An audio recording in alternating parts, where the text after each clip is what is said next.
Hi guys, welcome back to yet another story time. This story time is rated PG-18. If you're not ready for what it's about to give, I don't know, maybe you should just swipe up because it's going to be given a bit of chaotic, a bit of emotions, a lot of emotions actually, and a bit of violence. So are you ready? Because we're about to get right into the video.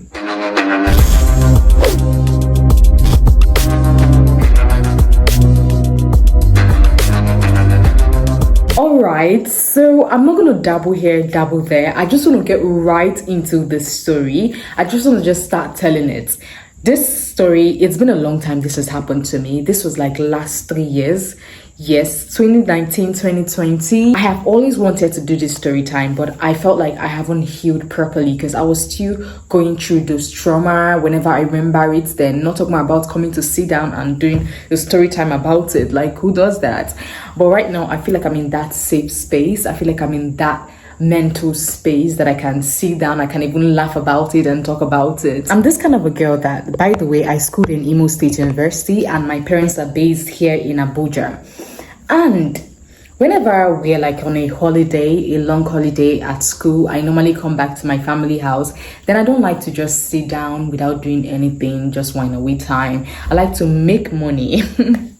As an Igbo girl, I like to make money so that when I go back to school, I have enough money to fund myself and buy all the things I want to buy and do all the things I want to do. So what I do is I pick up a job, I look for a job or stay in my mom's store and beg her to pay me or something like that. So this particular time, I got a job. My friend Jessica introduced me to this company, Nigerian Brews, and we went for the audition and they selected us to be among the marketers for the drinks and all that. So I officially started working with Nigerian Brews, and this company, we go to work by 3 o'clock, then we close work by 9 o'clock. What I do normally, because I'm a student, I cannot close from work and I will not be paying Uber 4,000 naira, 3,000 naira to take me to my house when I can save that money and just go home with like 500 naira transportation by just taking a normal taxi to Beggar Bridge. Then when I get to Beggar Bridge,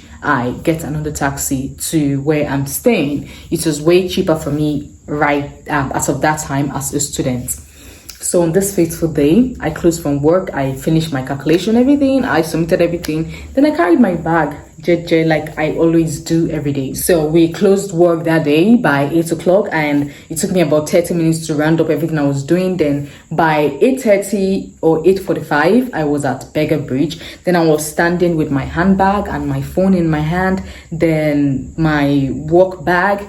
I was standing waiting for a taxi just like I do every other day. I normally used to hear people talk about kidnapping, one chance, all this kind of stuff like that. But I've never seen it happen to me or someone close to me, apart from the story my mom told me when she was younger. She was unfortunate enough to meet those kind of people. My mom will always tell me, whenever you're getting into a cab, watch left, right, front, back before you get in. Study the people inside. They don't just open a car and just enter like that. Make sure there's a lady inside the car. That's what my mom always said to me. And that particular day, I was so tired. So I wasn't really doing a lot of, because I'm very, very observant. If it was on a normal day, I would have catch these people. But that day I was very, very tired, and I was just looking out for the basic things like, is there a woman in the car? Yes. Is there a man? Like, how are their face? I didn't even have the chance to even look at their face to know if their face are squeezing or if they are happy or not, because everybody was literally tired and it was late. Everybody was rushing to go home. So this cab stopped in front of me, and I looked at the back. I saw a woman and a man at the back. Then at the front, I saw a man at the driver's seat, and at the passenger side, I saw another man. And I felt okay. The lady at the back seat looks okay to me. She doesn't look frightening or anything like that. So I didn't even think twice. Guys, I did not think twice. I just got into the car. It was when I got into the car and the car started moving that I started noticing and picking the little things that I couldn't pick from the beginning. Number one, this car has no AC, like no AC, but all the windows were wind up. Make it make sense. That is number one. Number two, I should be telling myself, make it make sense. Number two, he's supposed to pick like four people at the back. I know that's how they normally carry their passengers. He's supposed to like carry 4 people at the back of the seats, then maybe one person at the front, and it's okay, but he's supposed to carry like 4 people at the back. And I wasn't the only person going to my location. So when immediately I entered inside this car, instead of him to just drive forward a bit, then stop for somebody else to go into the car, he just continued moving. He was just moving, and I'm like, doesn't he need passengers? Or maybe he's just tired. I ignored that one. It was after I ignored that one that I noticed that the windows were wind up. And I didn't say anything, but I was still calm. Like, I didn't really like think that, okay, this is going to be a big deal. And I was just sitting. I was looking at them. They were all looking so suspicious. So suspicious. Like people that were going somewhere, but they have nowhere to go to. I don't know if you understand. In my mind, I said, hey, wahala. Wahala, what have I done? What have I done? This is funny now, obviously. Like before, if I'm saying this story, you see goose pimples on my body, I will start crying and all that. But that's why I said I'm now in that mental space that I can say this and I'll be smiling at my stupidity, because it's not even a stupidity, because anybody can fall in that kind of situation. So it's not a stupidity. So I'm also saying this story so that people can be more aware of the kind of vehicles they get into, or the kind of their surrounding in general. That's part of the reason why I'm saying this story. So it's not just for fun or for story time's sake, or for I just feel like telling you guys a story, okay? Even though this is an impromptu video. So let me get back to the story. Let's not deviate. Let's not deviate, okay? I was still sitting down inside the car, and I was looking at these people. The driver was just serious driving. The other guy at the front, at the passenger seats, I forgot to tell you guys, I was sitting close to the window because I was the last to enter inside the car. And this guy in my front that was sitting down in the passenger seat was just looking at me from the side mirror, which was kind of uncomfortable and weird. Then the lady that was sitting down, a beautiful lady, a beautiful mature lady that was sitting down beside me, she was just uncomfortable, shifting. I don't know, they were just acting up. And this is what put me off. The time I turned to look at the lady, are you guys following? The time I turned to look at this lady, my eyes jammed with the both of them. I saw them turning at the same time, looking at each other. And I'm like, you guys were like, you don't know each other. And all of a sudden, you guys are making this facial connection reaction. I don't know. I was uncomfortable. Like that was it for me. I was very uncomfortable at this moment. Then you know what I started doing? I knew that I already knew that I have entered into the wrong vehicle. So as a smart babe that I thought I was, oh my God, as a smart babe that I thought I was, I decided to look out for an incoming vehicle so that when a car gets close to us, I can open the car seat, the car door, and the car door will collide with the incoming vehicle and cause a commotion. And it will require or make both drivers to stop and start arguing. Then I can come down and jackpot and run away. I was dying inside, but I was just like pretending to be with them, pretending to be, to just neutral, so I don't give up that energy or vibe that, oh my God, I have found these people out and I know what they're up to. I was just trying to be normal and all that. Then I was patiently waiting for the car to come by, and to the glory be to God, a car was coming by. Then I placed my hand on that gently. I was looking for the car handle. I touched the handle where the car handle is supposed to be at. I was touching, I did not see any car handle. I say, what is going on? Is there no car handle in this car? So it's been permanently disabled. So when you close that door, you can only open the door from outside. When you're inside, you can't open the door except the window is wind down. Then you can put your hand outside and open the door. So that's how they made this in their own way so that to enable them to do their job in a more efficient way. When I was doing all that, actually, the lady noticed. This was where my problem began. The lady beside me noticed because I was seriously searching. It's so many small on my torchlight and such, but I didn't want it to be so obvious. So I was just searching. And there was no car handle. And the lady beside me noticed immediately. Do you know what this lady did to me? She gave me a dirty slap. She slapped me like this slap. I was not expecting it. I was not expecting that slap. Then the next thing, they moved me down. You know where you place your legs at? They moved me down and put me on the floor, put their legs on me. They were all beating me. This guy at the front was beating me. This guy, the driver, was even driving with one hand and saying, shut up, because I was trying to drag at the beginning. I was like, I tried to drag, like, to survive, because I don't know what they're going to do to me. I don't understand what was happening. And so out of fear, I started telling them that, see, please, if it's money that you want, I can call my mom to transfer money to you. Like, she doesn't have a lot of money. She can do 50K, she can do 100K. Or if you want to take, I have my phone, it's an iPhone, you can take my phone from me, or just take whatever you want to take and let me go, please. I was just begging them. What did I not speak that day? I spoke Igbo, I spoke broken, I spoke Hausa, I was trying to communicate to say, okay, maybe if you're not, if you cannot hear English, you can hear Igbo and feel like, okay, yeah, this Igbo girl is my sister, or let me help her, or this Hausa girl, she's an Hausa girl because I grew up in the north. I was born and brought up in the north. I tried to speak Hausa to them. Please, I did everything I had to do, but these were so heartless. Like, they didn't even listen to me. They didn't care about my money or all the promises I was promising them. I was so scared. I was shivering. I was saying all manner of things. I was begging them, please. Instead, the driver started advising me.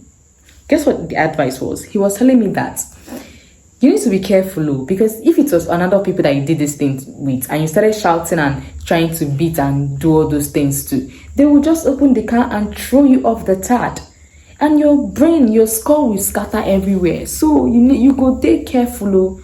You go there. I'm like, oh my god, what have I done? What have I gotten myself into? That was it for me. That was the height of it for me. So these guys were just driving for like maybe 15, 20, 25 minutes. I couldn't calculate. I don't even know. And I was still on the floor, and luckily for me, we didn't pass through any. Abuja is normally filled with checkpoints. We didn't pass through any checkpoints because of the axis that they followed. I was still on the floor. Then all of a sudden, we started driving through thick bushes. And you're gonna ask me, Cynthia, how did you know you were driving through thick bushes? Because I know this because I was lying down on the floor, and when you're driving and leaves starts splattering all over your car, like you start hearing the waves, like what's the English sometimes can be so confusing, like touching the glass, touching the roof and everything. You know that yes, you're driving through a thick bush. So that was how I knew. And the road was not also stable and all that. So finally they stopped at a place in the bush and brought me out, tied my eyes and held my hand at the back and was just pushing me. And I'm like, where are we going to? Okay, maybe these guys want to go and rape me or something. I already made up my mind. Like, when you've given up, I already gave up my mind. Like, okay, if these guys want to go and rape me, it's fine. They should go and rape me. They should just do whatever they want to do. Like, I am so tired. I was still trying to beg them, but I couldn't beg. They were just gisting as normal, talking like, oh, we'll follow like this, we'll do this song. They were just like, as if it was like a normal thing, like a normal job for them. So they were just pushing me forward until finally, oh my God, this country, finally, we got to a place with less bushes. And guys, guess what I saw? Guess what I saw with my 2 eyes? I saw a police van with 2 policemen. I can never forget. So I rushed to one of the policemen. I rushed to him and I held his leg and I was begging him that, okay, 2 policemen, then 1 man sitting on a plastic chair just in front, see the car here? Then he's just sitting on the plastic chair here. So I rushed to one of the policemen. Then I went there and I grabbed his leg and I was begging him, like, I don't know what I have done. I don't, like, please help me, please do something. I don't know why this guy is for me. I was begging him. You know what he did? Okay, let's imagine this is his leg. He just pushed me out as if I was like an animal or something. He just pushed me away from him. And I was so, God, that was when I finally gave up. That was when I actually gave up. I'm like, okay, yeah, I know where you guys are now. I know where you guys are. And in case you're in Abuja, the place I'm talking about is called, because later we investigated with the police and everything, it's called Waterfall in Gosa Village. That's the name of the place these guys took me. Waterfall in Gosa Village. Thinking about my life.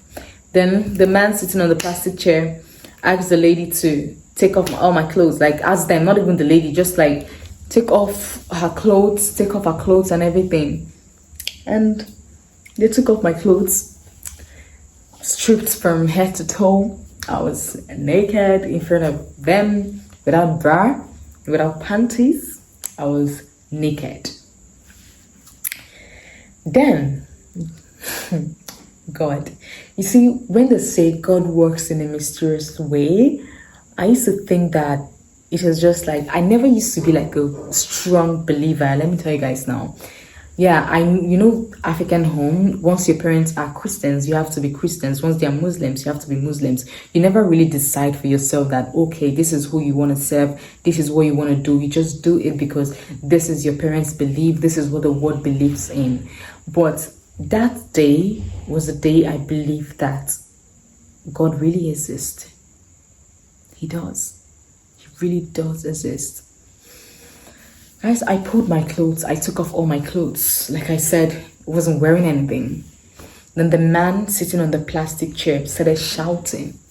He started shouting for those guys that brought me. He started shouting for them. He was like, what is this?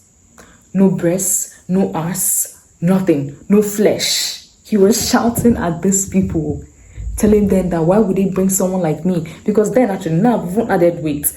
I even have flesh. Like, I even have flesh. Then I was slim. My figure was still there though. But the man was saying that I had no flesh, I had nothing to give, no breasts, no boobs, nothing. That why would they bring somebody like me there? And I'm like, everything was just happening like a movie to me. I was just looking. Trying to understand what is going on. You know when you're looking like you're lost. Like, what is going on?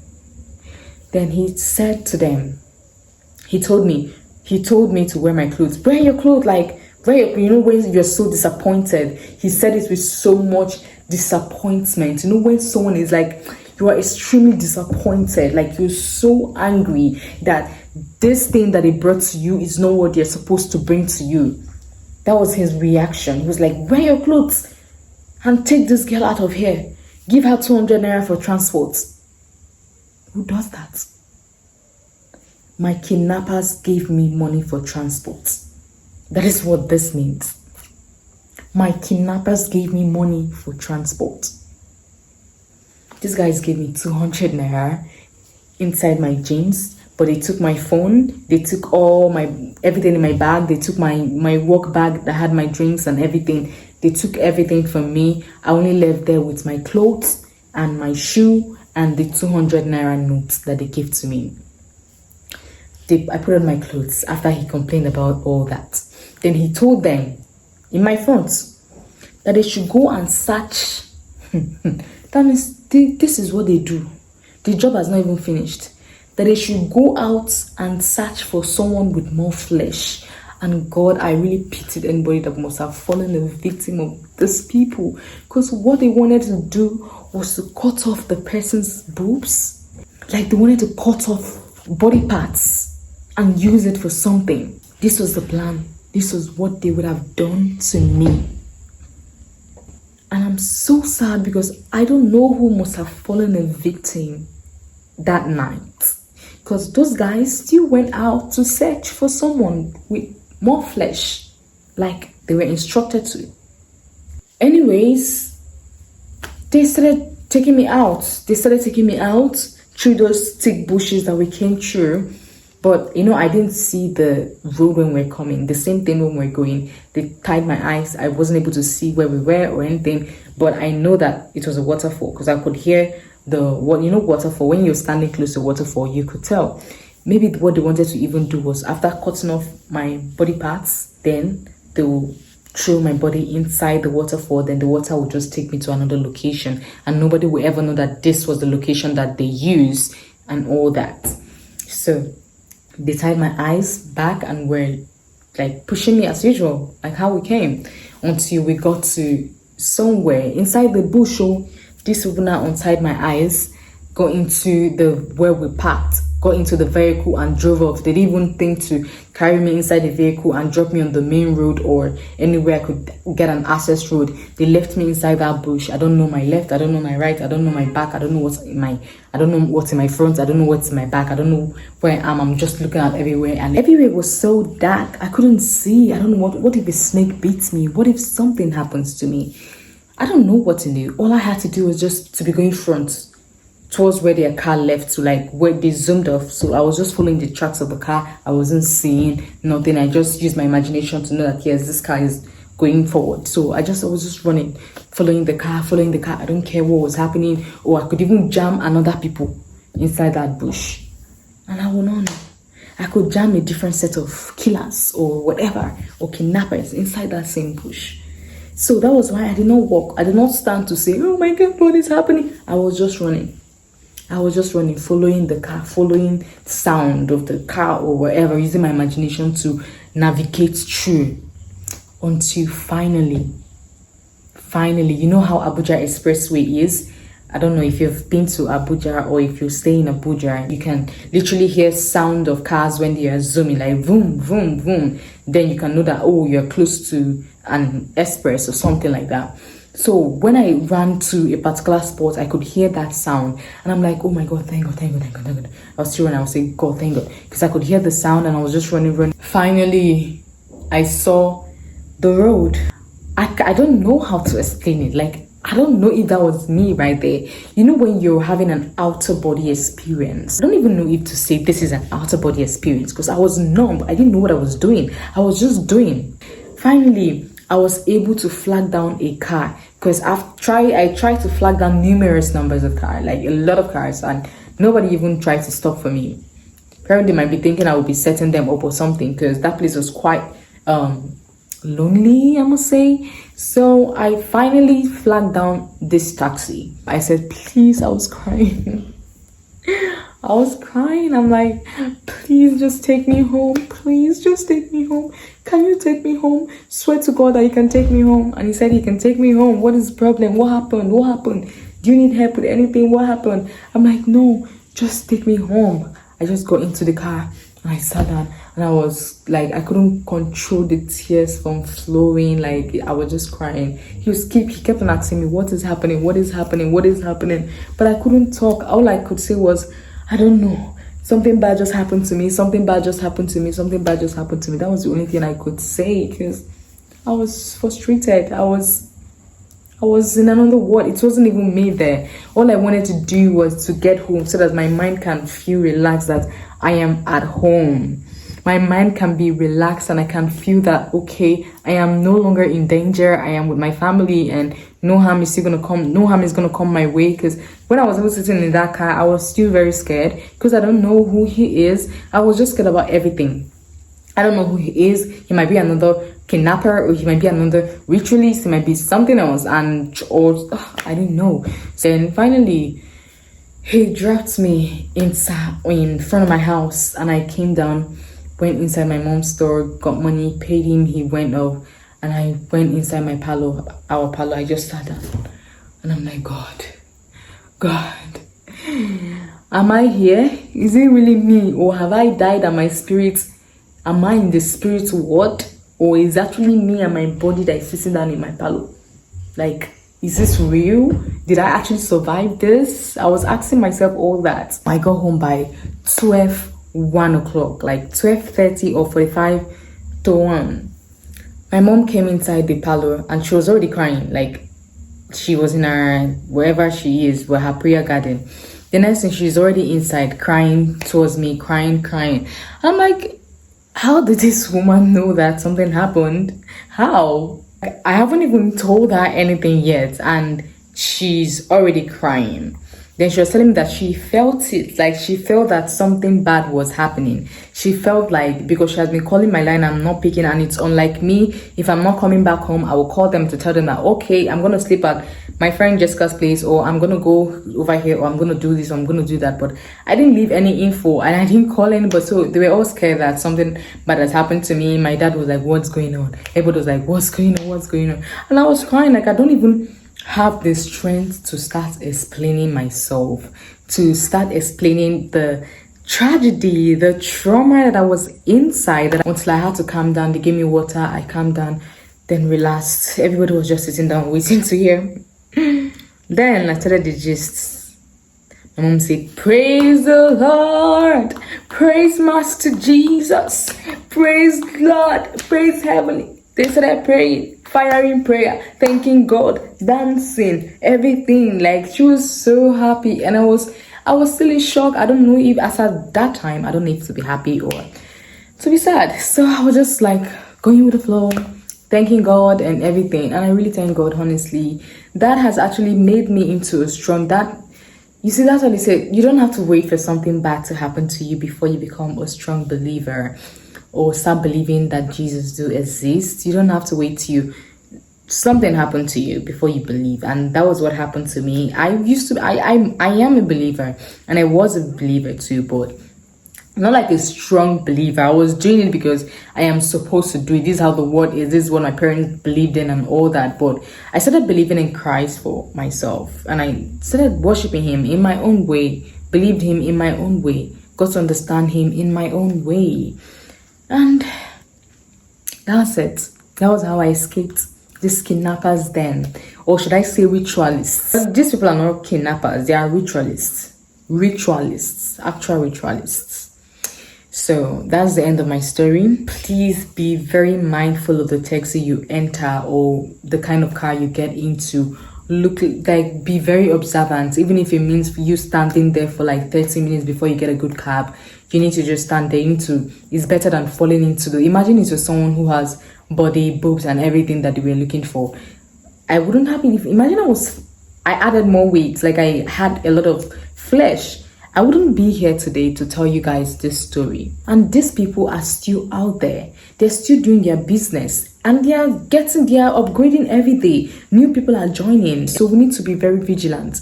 Very, very vigilant. That's the word, of our surrounding, the kind of people we mingle with, the kind of cars we get into, because they're very, very necessary. I know that nobody can run away from their deaths when it's their time, but we can avoid untimely deaths by just taking precaution. This is so horrible. And I don't even wish this on my worst enemy, for you to be alive and they'll cut off your body parts. I don't wish this on my worst enemy. I really do not, because that's the most painful thing ever. These guys are animals, and I hope that one day their karma will meet them, if it hasn't already met them wherever they are. I really hope that one day it meets them, and they get what they truly deserve. All of these people putting people's life, the country is hard for everyone. Be more present whenever you're outside, whenever you're with people, so that they don't ride on you, or they don't just put you in a corner that you don't know. I don't know how to say this, but that's just it.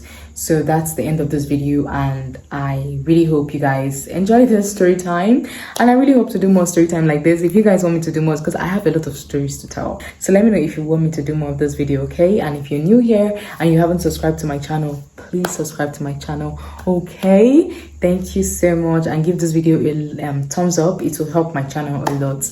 I love you guys so much, okay? Thank you, and I'll see you on my next video. Bye.